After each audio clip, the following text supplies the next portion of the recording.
Hi welcome back to my YouTube channel Poornima's kitchen. ಇವತ್ತಿನ special ಆಲೂಗೆಡ್ಡೆ ದೋಸೆ ಮತ್ತು ನುಗ್ಗೆ ಸೊಪ್ಪಿನ ಚಟ್ನಿ ಹೇಗೆ ಮಾಡೋದು. ತುಂಬ ಈಸಿಯಾಗಿ ಟೇಸ್ಟಿಯಾಗಿ ಈವ್ನಿಂಗ್ ಸ್ನ್ಯಾಕ್ಸ್ಗಾದರೂ ಆಗ್ಬೋದು, ಬೆಳಗ್ಗೆ ಬ್ರೇಕ್ಫಾಸ್ಟ್ಗೂ ಆಗ್ಬೋದು. ತುಂಬ ಟೇಸ್ಟಿಯಾಗಿರುತ್ತೆ. ಮಾಡೋದು ತುಂಬಾ ಈಸಿನೇ. ಬನ್ನಿ ಹೇಗೆ ಮಾಡೋದು ಅಂತ ಹೇಳ್ಕೊಡ್ತೀನಿ. ತುಂಬ ಕಡಿಮೆ ಸಮಯದಲ್ಲಿ ಮಾಡೋ ಅಂಥ ಬ್ರೇಕ್ಫಾಸ್ಟ್ ಇದು. ಅದಕ್ಕೆ 1 ಬೌಲಷ್ಟು ಚಿರೋಟಿ ರವೆನ ತಗೊಂಡಿದ್ದೀನಿ, ಒಂದು ಅರ್ಧ ಬೌಲಷ್ಟು ಗೋಧಿ ಹಿಟ್ಟು, 1-2 ಪೊಟ್ಯಾಟೊ ಆಲೂಗೆಡ್ಡೆ ಮತ್ತು 1 ಇಂಚಷ್ಟು ಶುಂಠಿ, 1-2 ಸ್ಪೂನಷ್ಟು ಜೀರಿಗೆ. ಆಲೂಗೆಡ್ಡೆ ಸಿಪ್ಪೆ ತೆಗೆದು ಈ ಥರ ಸಣ್ಣ ಸಣ್ಣ ಚೂರು ಮಾಡ್ಕೊಳ್ಳೋಣ. ನಂತರ ಅದನ್ನು ಒಂದು ಮಿಕ್ಸಿ ಜಾರಿಗೆ ಹಾಕಿ 1 ಇಂಚಷ್ಟು ಶುಂಠಿ ಹಾಕಿ 1-2 ಸ್ಪೂನಷ್ಟು ಜೀರಿಗೆ ಹಾಕಿ ಮಿಕ್ಸಿಲಿ ಇದನ್ನು ನುಣ್ಣಗೆ ರುಬ್ಕೊಂಬಿಡೋಣ ಫಸ್ಟು.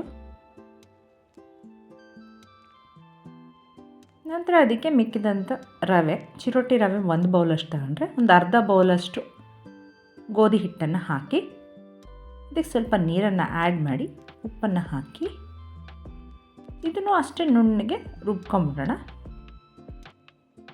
ಸ್ವಲ್ಪ ರುಚಿಗೆ ತಕ್ಕಷ್ಟು ಉಪ್ಪು ಹಾಕಿದ್ರೆ ಸಾಕು.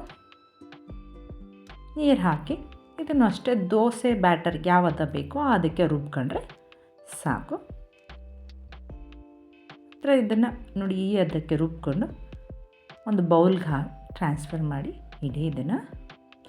ನೀವು ದೋಸೆ ಹಾಕಬೇಕಾದ್ರೆ ಇದಕ್ಕೆ ಸ್ವಲ್ಪ ನಾನು ಮಜ್ಜಿಗೆ, ಬಟರ್ ಮಿಲ್ಕ್ ಅಂತ ಅದು ಮತ್ತು ಚಿಲ್ಲಿ ಫ್ಲೇಕ್ಸನ್ನು ಹಾಕಿ ಚೆನ್ನಾಗಿ ಇದನ್ನು ಬೀಟ್ ಮಾಡಿ ಒಂದು 10-15 ನಿಮಿಷ ಹಾಗೆ ಇಡೋಣ. ನೀವು ಸೌಟಲ್ಲಾದರೂ ಮಾಡ್ಕೋಬೋದು, ಇಲ್ಲಾಂದರೆ ಈ ಥರ ಬೀಟರಲ್ಲಾದರೂ ಮಾಡ್ಕೋಬೋದು. ನಂತರ ಇದು ಒಂದು ಪ್ಲೇಟನ್ನು ಮುಚ್ಚಿಡಿ. ನುಗ್ಗೆ ಸೊಪ್ಪಿನ ಚಟ್ನಿ ಹೇಗೆ ಮಾಡೋದು ಅಂದರೆ 1 ಬೌಲಷ್ಟು ನುಗ್ಗೆ ಸೊಪ್ಪನ್ನು ತಗೊಂಡು 3 ಹಸಿಮೆಣಸಿನ್ಕಾಯಿ, 1 ಜೀರಿಗೆ, 1 ಸ್ಪೂನಷ್ಟು, 1 ಈರುಳ್ಳಿ ಮತ್ತು 1 ಸ್ಪೂನಷ್ಟು ಕಡಲೆ, ಶುಂಠಿ ಮತ್ತು ಹುಣಸೆಹಣ್ಣು, ಉಪ್ಪು, ಬೆಳ್ಳುಳ್ಳಿಯನ್ನು ತಗೋಣ.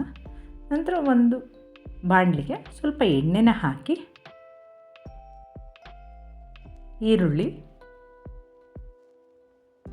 ಹಾಕಿ ಫ್ರೈ ಮಾಡಿ ಸ್ವಲ್ಪ ನುಗ್ಗೆ ಸೊಪ್ಪಿನ ಚಟ್ನಿ ಆಡಿಸೋದಕ್ಕೆ ಸ್ವಲ್ಪ ಇದು ಹಸಿ ಸ್ಮೆಲ್ ಹೋದ ನಂತರ ಹಸಿಮೆಣಸಿನ್ಕಾಯಿ 3 ಮತ್ತು ಮಿಕ್ಕಿದಂಥ ಮಸಾಲೆ ಎಲ್ಲನೂ ಹಾಕಿ ಫ್ರೈ ಮಾಡ್ಕೊಳ್ಳೋಣ.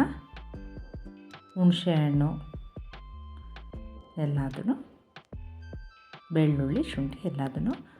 ನಂತರ ಇದು ಆರಿದ ನಂತರ ಒಂದು ಸಣ್ಣ ಮಿಕ್ಸಿ ಜಾರಿಗೆ ಹಾಕಿ ಇದು ಸ್ವಲ್ಪ ನೀರು, ಉಪ್ಪು ಎಲ್ಲ ಹಾಕಿ ಗ್ರೈಂಡ್ ಮಾಡ್ಕೊಂಡ್ರೆ ನುಗ್ಗೆ ಸೊಪ್ಪಿನ ಚಟ್ನಿ ರೆಡಿ ಆಗಿದೆ. ತುಂಬ ಈಸಿ. ಅದಕ್ಕೆ ಸ್ವಲ್ಪ ಕಡಲೆ ಮಿಕ್ಸ್ ಮಾಡಿ ನೋಡಿ ಅದಕ್ಕೆ ರುಬ್ಕೊಂಡ್ರೆ ಸಾಕು. ಇದಕ್ಕೆ ಸ್ವಲ್ಪ ಸಾಸಿವೆ ಒಗ್ಗರಣೆ ಕೊಟ್ಬಿಟ್ರೆ ನುಗ್ಗೆ ಸೊಪ್ಪಿನ ಚಟ್ನಿ ರೆಡಿ ಆಯಿತು. ನಂತರ ಒಂದು 10-15 ನಿಮಿಷ ಆದಮೇಲೆ ದೋಸೆ ಬ್ಯಾಟರ್ ನೋಡಿ ಈ ಥರ ಆಗಿರುತ್ತೆ. ಚೆನ್ನಾಗಿ ಮಿಕ್ಸ್ ಮಾಡಿ ಒಂದು ದೋಸೆ ಕಲ್ಲನ್ನು ಕಾಯೋದಕ್ಕಿಡಿ. ದೋಸೆ ಕಲ್ಲು ಕಾದಿದೆಯಲ್ಲ ಅಂತ ಸ್ವಲ್ಪ ನೀರು ಹಾಕಿ ನೋಡಿದ್ರೆ ಮತ್ತೆ ದೋಸೆ ಬ್ಯಾಟರ್ ಹಾಕಿ ನಿಮಗೆ ಎಷ್ಟಾಗಲ ಬೇಕೋ ಅಷ್ಟಾಗಲ ದೋಸೆನ ಹಾಕಿದ್ರೆ ಬಿಸಿ ಬಿಸಿಯಾದ ರುಚಿಯಾದ ಆಲೂಗೆಡ್ಡೆ ದೋಸೆ ರೆಡಿ ಆಯಿತು. ನಾನು ಹೇಳಿದ್ನಲ್ಲ, ಈವ್ನಿಂಗ್ ಸ್ನ್ಯಾಕ್ಸ್ಗೂ ರೆಡಿ, ಇದು ಬ್ರೇಕ್ಫಾಸ್ಟ್ಗೂ ತುಂಬ ಚೆನ್ನಾಗಿರುತ್ತೆ. ನಿಮಗೆ ಇದಕ್ಕೆ ಎಣ್ಣೆನೋ ತುಪ್ಪನೋ ಬೆಣ್ಣೆನೋ ಏನು ಬೇಕಾದರೂ ಹಾಕ್ಕೋಬೋದು. ಟೇಸ್ಟ್ ಅಂತೂ ಅದ್ಭುತವಾಗಿರುತ್ತೆ. ಒಂದು ಸಲ ಮನೇಲಿ ಮಾಡಿ ನೋಡಿ. ಇದೇ ಥರ ಎಲ್ಲ ದೋಸೆಗಳನ್ನೂ ಹಾಕಿ ನಾನು ನುಗ್ಗೆ ಸೊಪ್ಪಿನ ಚಟ್ನಿ ಕಾಂಬಿನೇಷನ್ ಮಾಡಿದ್ದೀನಿ. ನೀವು ಯಾವುದು ಚಟ್ನಿ ಬೇಕಾದರೂ ಮಾಡ್ಕೋಬೋದು. ಕಾಯಿ ಚಟ್ನಿ, ಪುದೀನ ಸೊಪ್ಪಿನ ಚಟ್ನಿ ಯಾವ್ದು ಬೇಕಿದ್ರೂ ಮಾಡ್ಕೋಬೋದು. ನೋಡಿ ದೋಸೆ ಬ್ಯಾಟರ್ ಯಾವ ಥರ ಬರುತ್ತೆ ಅಂತ. ನೋಡಿ ನುಗ್ಗೆ ಸೊಪ್ಪಿನ ಚಟ್ನಿಗೆ ಸ್ವಲ್ಪ ಸಾಸಿವೆ, ಹಿಂಗು, ಒಗ್ಗರಣೆ ಹಾಕ್ಬಿಟ್ರೆ ಟೇಸ್ಟ್ ಇನ್ನೂ ಅದ್ಭುತವಾಗಿರೋದೆ.